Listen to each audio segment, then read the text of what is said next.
Hey guys, today I just want to show you a little bit about reverse engineering API calls. It's really a lot simpler than it sounds.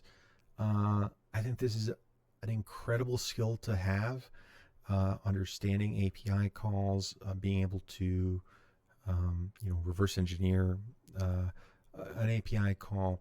You can automate so much, and with almost absolutely anything. You could tap into unpublished APIs. I mean, it's a little bit of a gray area there, but um, there's so much you can do. It's and essentially what it is I guess paying attention to the API calls as they're happening in your browser, so that you can then capture that information and then reassemble it and then replay it, maybe even modify it. Let me show you what I mean. So in this case, I'm actually going to be um, doing this with something that is a published API. But for this purpose, let's pretend it's not. So, say I'm trying to design some sort of automation in which um, I change the security settings of this particular report or a folder. We can just do this report. I'm not really sure why I called it hate. I think I was having I kept slamming my head against the desk on this, just having a hard time, and was, anyhow. So let's go to manage on this hate PBIX file. You know what? Let's just rename it. Let's be more positive. All right, so we'll go to security, and let's say I want to automate. I want to create a tool that's going to automate uh, setting these security settings on this file, or maybe even another file, right? So the first thing you got to get comfortable with is your developer console. Press F12, that's going to pop it out. Now I don't know what I've done, who I've hurt, to get this developer console to stick out. Oh, you know what? You know what I did? I opened IE. I did not mean to open IE. We're going to use a more modern browser. I love Chromium based browsers, so Chrome and Edge are great. It just so happens that I don't have Edge installed on this server, so F12, pop open our developer console. There it is. It's open, raring to go. Now I'm going to apply, I've already actually applied a filter here. We've got XHR selected. That's going to make sure we only capture our API calls, because if I refresh this and I have all selected, or actually I don't even have to refresh it, but you can see I've got CSS files, just images will get captured there. I don't want that noise. I just want the API calls. That's what I'm interested in. All right, so first things first, I'm going to click on Customize Security, and it is asking me to break inheritance from the parent item. I'm going to click OK. So what happened here? We've already made a change. That change was to break the inheritance. Now, check this out. This thing says put. It's kind of the API's verb. You might have heard of a get, a post, a put. Those are the popular ones. Really, on the internet, you mostly only see gets and posts. Each verb really is supposed to represent a specific type of action. A put is supposed to be, I believe, modifying something that exists. Like right now, I'm submitting an action to modify the security settings of this report. The security settings already exist. I'm doing a put because I want to modify those existing settings. If I were to be uploading a file or submitting a new comment, submitting a new anything, I'd probably be doing a post. Post is, you're doing something new, creating something new that doesn't exist yet. A get, mostly you're getting something. Those are the simpler API queries most of the time. There's also others like patch and some others, but you rarely deal with those. From a functionality standpoint, my understanding is they're really all the same. It's just more of a you should only develop posts where the post is creating a new file, for example. It's a way to just help users or developers understand the purpose of that API endpoint. Like for this, I'm able to see it's a put, so I feel fairly confident that this is what just applied the breaking of the inheritance. So let's take a look at what's going on. So there are two big parts to this. There are the request headers and the response headers. There's more. There's the body as well, but the headers make up a really big part of an API call. We're not going to look at response headers yet. Let's look at the request headers. The request is what we sent.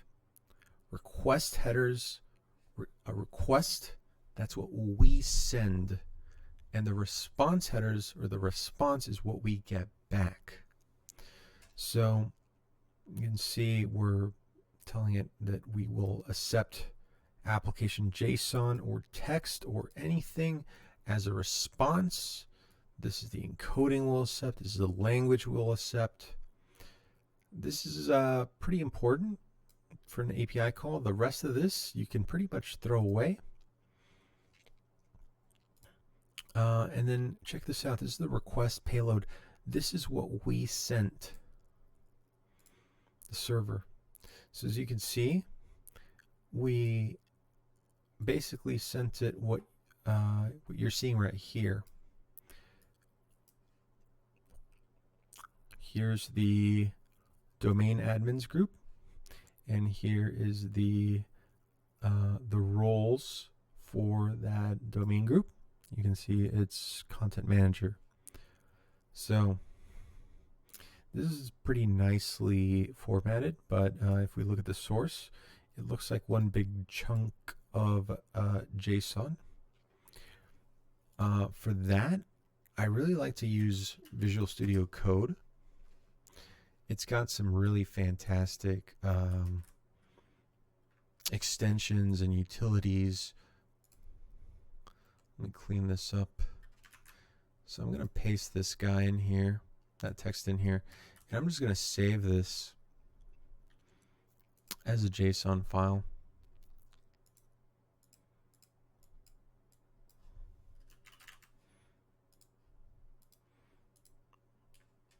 Okay. And as soon as I save it, notice that it formats it so nicely for me. That's thanks to an extension I've got installed. If you download Visual Studio Code, look up the Prettier extension. It really helps out in making some of this readable. Quick access button for that is just do F1, do format, and there you go. It'll just use your default formatter, which for me is Prettier. For XML, I use XML Tools. That's a little getting a little off base, but let's go back.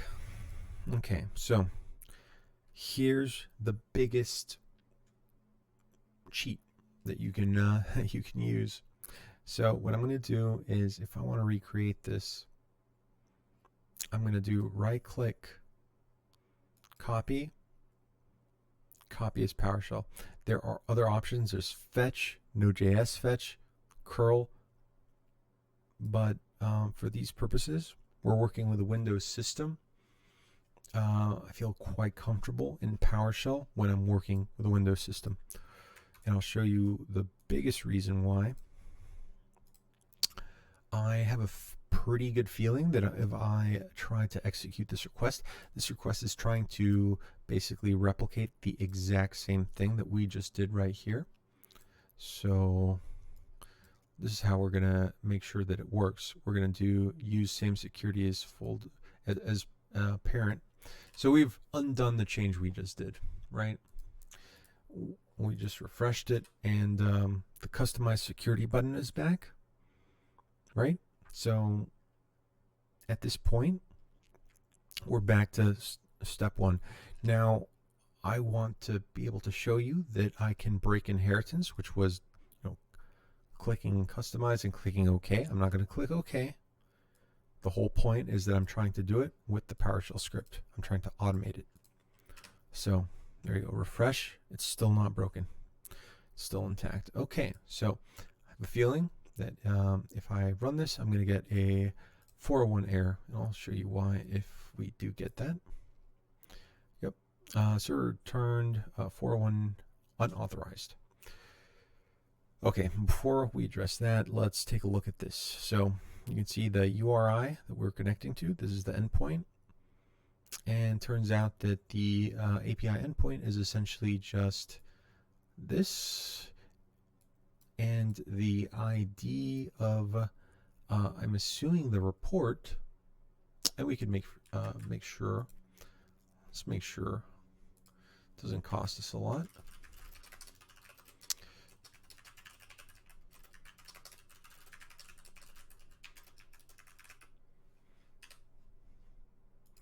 Sure enough, here it is. It's our love report. Cool. Let's go back over here. So we're calling this. We're doing the put, right?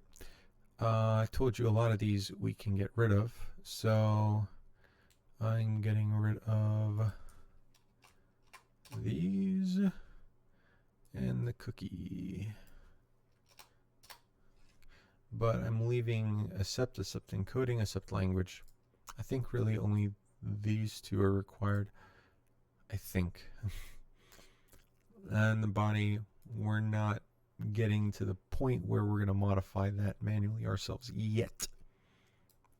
Okay, so why isn't it working? Well, because my report server is configured to use negotiate or NTLM as authentication, and here I'm actually not using anything. Quick cheat to get this working. I'm going to press enter and I'm going to do a new parameter, and I'm going to do use default credentials, and then remember to do this. I'm going to do space back quote. That means that this continues on the next line. If I don't put this back quote there, it's just going to run this. It's not going to run this. And it'll actually error out here because it won't make sense. You're cutting the code in half. Okay, so all I've done is added use default credentials. So now what should happen is that it's going to use my currently signed in credentials to authenticate. That's it. So once again, let's check the status of this. Yep, security is still inherited. We're going to run this, and it should apply the settings that we previously had applied. It's going to break inheritance. So there we go. And we got a status code 200 back. If we refresh this, ta-da, it is inheritance broken. Great. Let's open up the developer console one more time. Okay, let's see what else have we got here. So let's say I want to add a user. right? So we see a lot of API calls already, and it looks like what we got back here was, we can see take a look at the response, or the preview. We'll format it usually kind of nicely. It doesn't have much here.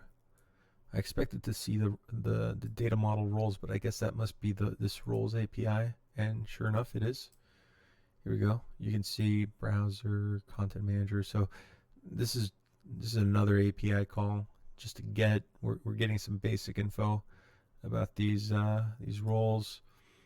So let's keep going. So I'm going to do bwin lion. I want to give this guy content manager. All right, and just to clear things up a little bit, because I want this to be a little cleaner, I'm gonna do clear. There we go. We're still recording though, so now I'm gonna click OK. There we go. So it did a lot of stuff. I'm looking for put, probably a put or post is what I would expect, because we're not getting data, right? We're putting a change in place. So let's look at this first one. We're going to look at the headers. So this is a put. So highly likely this is what we're looking for already. And you can see here's our request payload. Okay, so this is what we sent. So I should see a mention of bwin lion and content manager, right? Because that's what we were setting. So let's see. Sure enough, here it is. So interestingly enough, and I found this out earlier, but what this is actually doing is when we are adding a new role or a new individual, a new user, a new account, anything to this panel, what we're actually doing is we're sending the entire payload, the entire list of all the roles, all the users. We're sending it, and we're overriding the entire thing.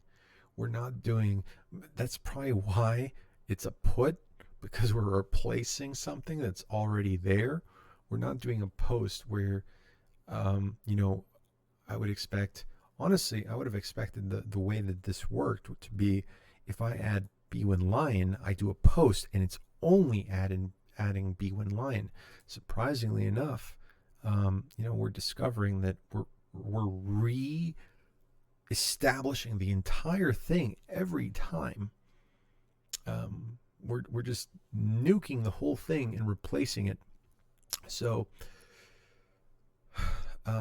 curious design decision. I could imagine that on a busy server, you could get into sort of a race condition type thing where two people are editing the same document, right? They both start editing this document at the same time. They load this initial list at the same time. I add bwin lion, and then my colleague submits their own changes.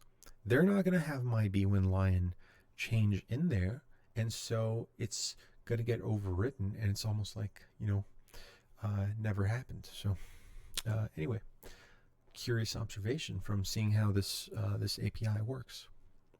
So now we've seen exactly how this got added. Let's do what we did a little bit ago, and we're gonna replicate it again. So again, right click, copy as PowerShell. I'm gonna go to a new tab, and so there's the API call, right? This is the ID. I'm removing all this stuff and the cookie, and I'm gonna add use default credentials and the back quote. Back quote is always very important. So again, I'm gonna delete this.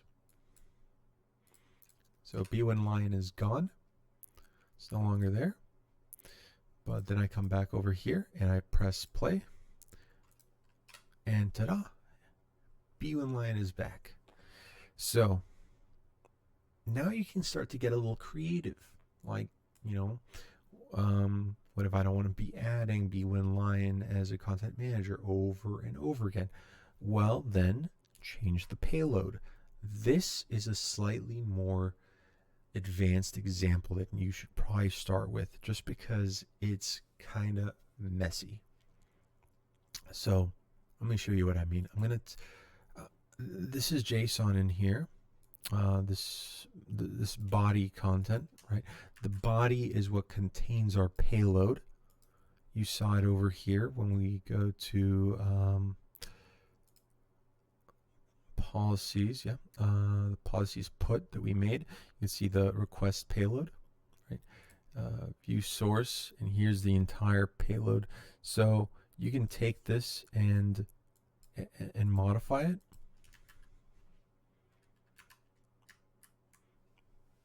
It's a lot easier to modify when it looks so nice and pretty like this.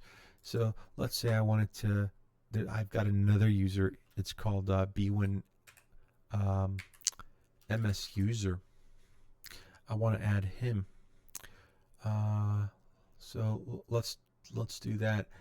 Now remember, because we're replacing everything every time, what this is going to do is it's going to replace B1 line. B1 line will no longer be there. So let's try this. I haven't done this, so there might be a little bit of a learning curve. So there we go. I just pasted this whole thing, and it doesn't work. Notice these quotes are just getting mixed up with the quotes inside the actual JSON object. So I'm going to replace this with a semi-quote. There we go. Now, because I'm using a semi-quote and quote and full quotes inside, no issues at all. So let's try applying this. Honestly, not sure if this is going to work, because I mean, another thing is this is highly formatted JSON. I don't know if it needs to be minified or anything like that. I doubt it, but you know, you just you run into these sort of issues and you need to be prepared to troubleshoot them. So so let's check before we actually, you know, make the change. Okay, we've got B1 line, and what this should do when we run it is change it to B1 MS user. So we got a 200 back. 200 means okay, so that's good. Refresh. Sure enough, there's our MS user. Now, honestly, to really get something really fully fledged out here, you'd probably have to create a script that does a whole lot more than just this. You would probably need to do a script that, you know, step 1 populates the current state of things. So where's this thing? Where's my developer console? There it is. So let me refresh this page. So first thing, let's see, try to guess which one I'm looking for. The one that lists all the current security. So which would that be? Would it be this one? No. I'm going to preview to see like a quick glance of what I got back from this API call. So I got some useful stuff out of here, but not what I want for this case. Allowed actions. Allowed actions is actually what I'm allowed to do myself. Not useful in this case. Nope, still not useful. Nope. Yep, finally. Okay, so the policies, and this is a get. So this is a policies get. So what I would probably want to do as a first step when building this thing out, copy as PowerShell.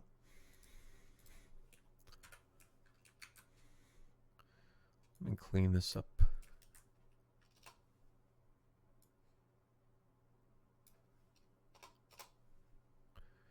All right, and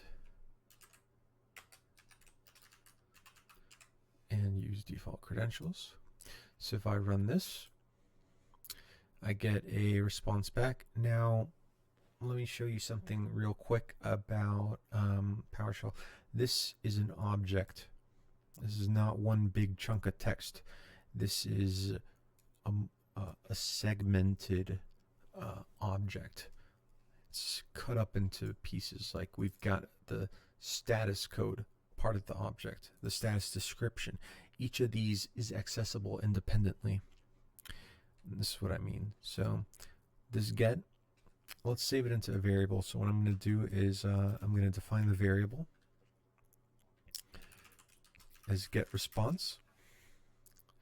So I'm just doing $ get response. That declares the variable, and I'm assigning it to whatever this brings back. So if I run this, it gives me nothing back. That's because I'm not doing anything with the variable afterward. If I were to just put it in there, it's going to actually show me the results.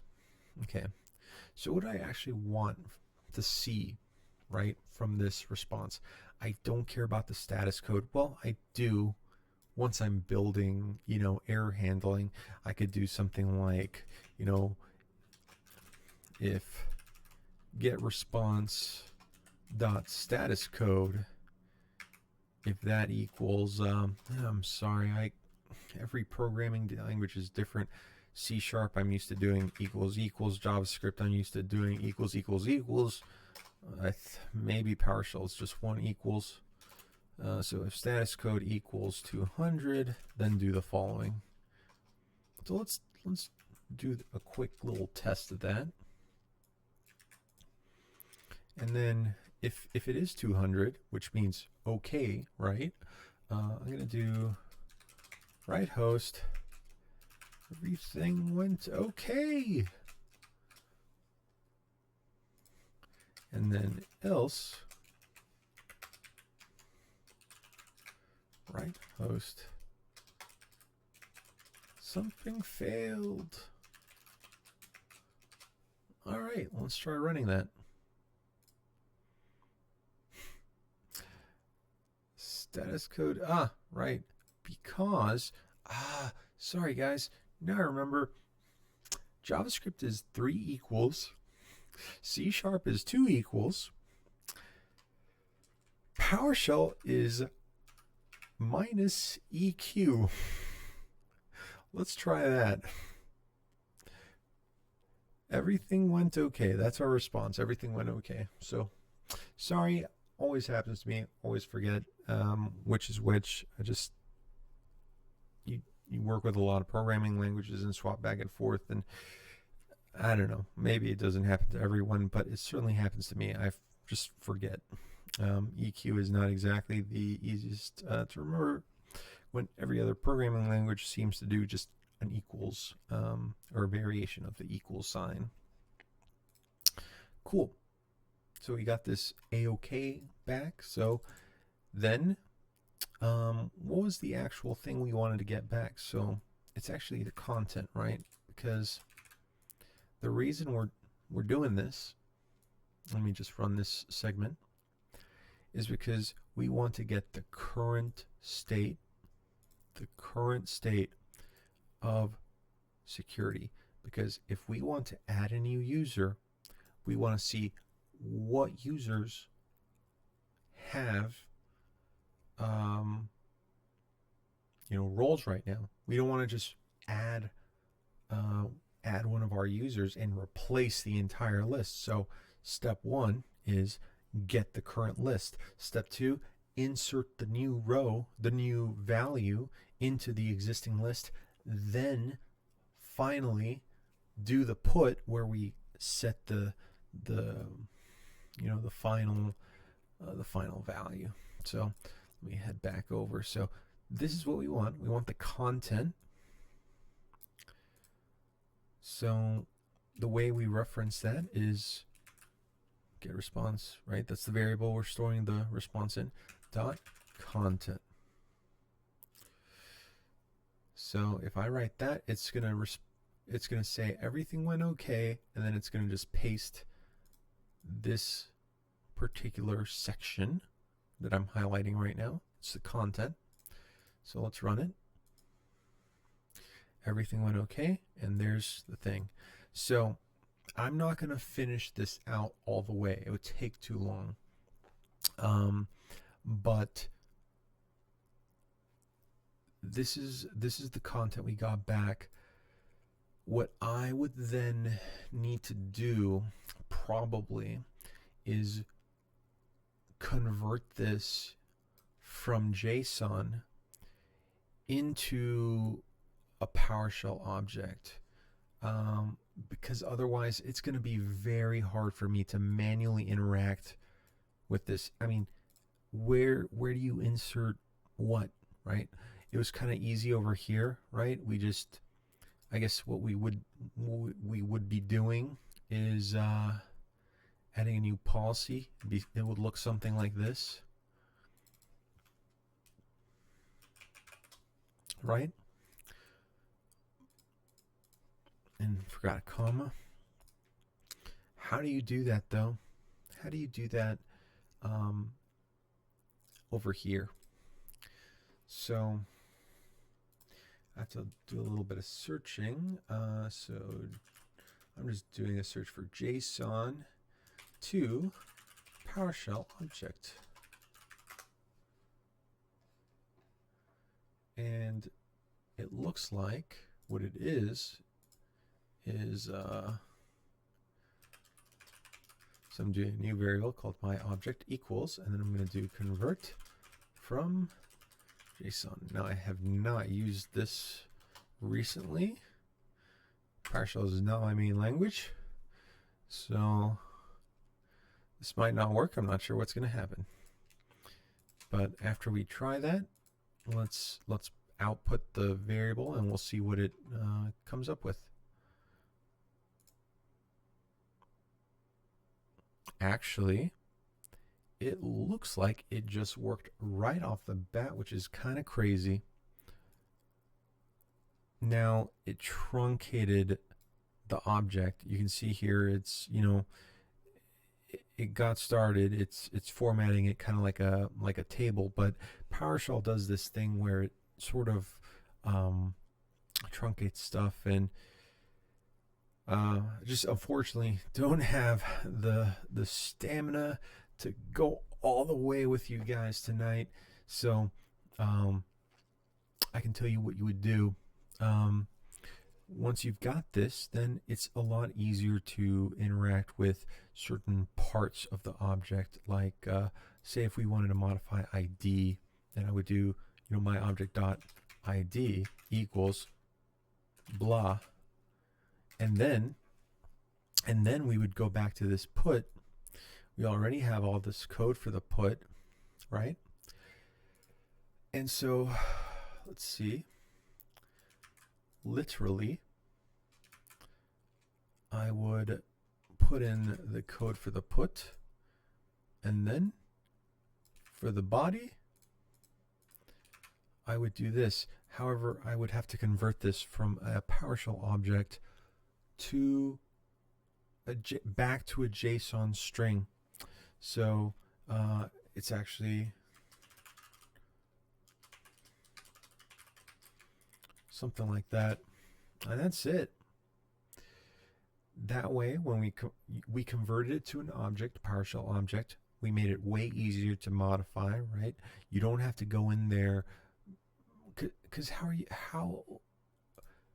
do you programmatically say update just this, or update just like insert something here, right? You can with an object, you can't with a string. You're going to be I mean, it's extremely error prone, and you're going to be doing all sorts of string manipulation, you know, all day. It's not viable. So you convert it into an object like we did here,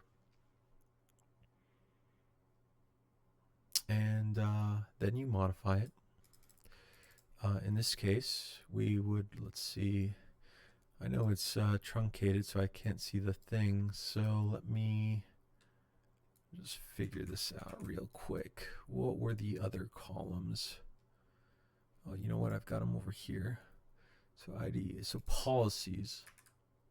So policies is an array. Notice it's an array. You've got this square bracket. That means it's an array. This little brace means it's an object. So an array means we can add another object to it of the same type. So what I would want to do is I would want to create another object like this, because this is going to be sort of the object that, oh goodness, this is kind of be the sort of object that I'm going to want to add right here.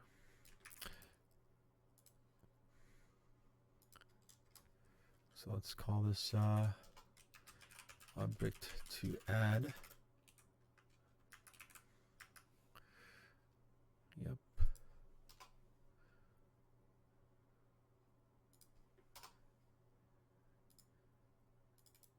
And it might be necessary to actually change this to an actual object first. I think I'd have to convert it. And then I would do something like, okay, actually get rid of this guy. And there should be a, yep, policies. There should be like an add. Wow, check that out. You know, once you learn this in like one programming language, it's kind of like the same in almost all of them. You know, arrays or objects, they're everywhere. It's worth learning. So, and then you would do, you know, the object to add. Again, this is probably not going to work as a string. Probably have to convert it like we did over here. Convert from JSON. Something like this. I'm fearful to find out if this, I can't imagine this working like right off the bat.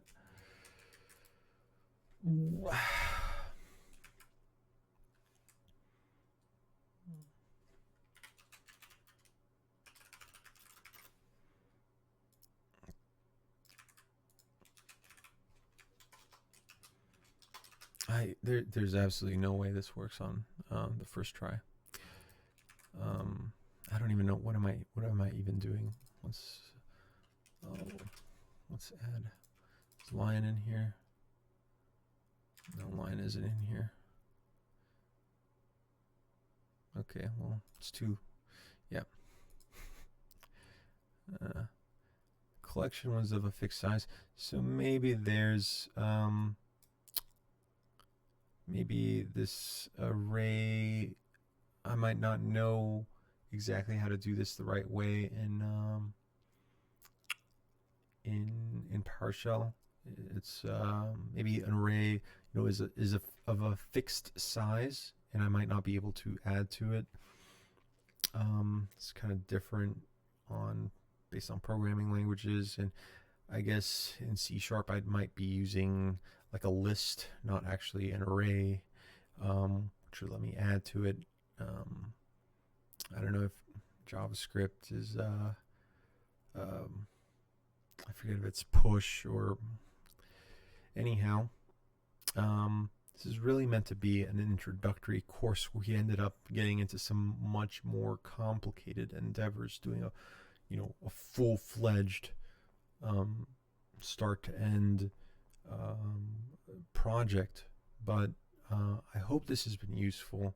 You can probably find some much simpler stuff to do.